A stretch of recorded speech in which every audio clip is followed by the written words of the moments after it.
তাদেরই বেশি মন ভাঙে যারা অন্যের মন বুঝে চলার চেষ্টা করে। জীবনে পয়সা আর ক্ষমতাকে নয়, নিজের স্বভাব আর সম্পর্ককে অগ্রাধিকার দেওয়া উচিত। সংসারে কারোর ওপর ভরসা করো না। ভরসা করতে হলে নিজের হাত এবং পায়ের ওপর ভরসা করতে শেখো। প্রত্যেকের জীবনে একবার হলেও কঠিন সময় আসা প্রয়োজন, তাহলে সহজেই বুঝতে পারবেন আপনার আশেপাশে কে কিরকম চরিত্রের। কারোর খারাপ সময় এলে তাকে কখনোই আঘাত দিও না, পারলে তাকে সাহায্য করো, কারণ খারাপ সময় একদিন তোমারও আসতে পারে।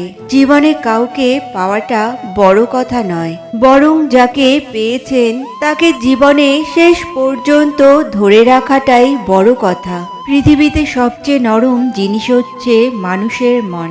এটা ভাঙতে কোনো হাতুড়ির প্রয়োজন হয় না, শুধু মুখের কিছু অবহেলিত ভাষাই যথেষ্ট। যা পাওয়ার কথা ছিল তা পেলাম না, এভাবে ভাবলে হতাশা আসবেই। আঘাতে দুর্বল না হয়ে বরং শক্ত হতে শেখো। স্বার্থ ছাড়া পাশে থাকেনি যারা, তাদের এবার ভুলে যেতে শেখো। বিনা অপরাধে যারা শাস্তি পেয়েছে তাদের মধ্যে একদল মানুষ জেনেছে ভালোবাসাও শাস্তিযোগ্য অপরাধ। কারণ আমাদের সমাজে বেশিরভাগ মানুষই এখন নিজেকে নিয়েই বেশি ব্যস্ত থাকে, অন্যের কথা চিন্তা করার সময় তাদের নেই। প্রত্যেকটা ঘুড়ি জানে যে শেষ পর্যন্ত হয়তো মাটিতেই পড়তে হবে, কিন্তু তবুও তার আগে একবার অন্তত আকাশ ছুঁতে চায়। ছোটবেলায় শিখেছি তুমি কারো ক্ষতি না করলে কেউ তোমার ক্ষতি করবে না, কিন্তু বাস্তবে যা শিখছি তুমি যার ভালো চাইবে সেই সবার আগে তোমার ক্ষতি করবে। ছেড়ে যাওয়ার আগেই জড়িয়ে ধরতে হয়, হারিয়ে যাওয়ার আগেই মায়ায় জড়িয়ে নিতে হয়।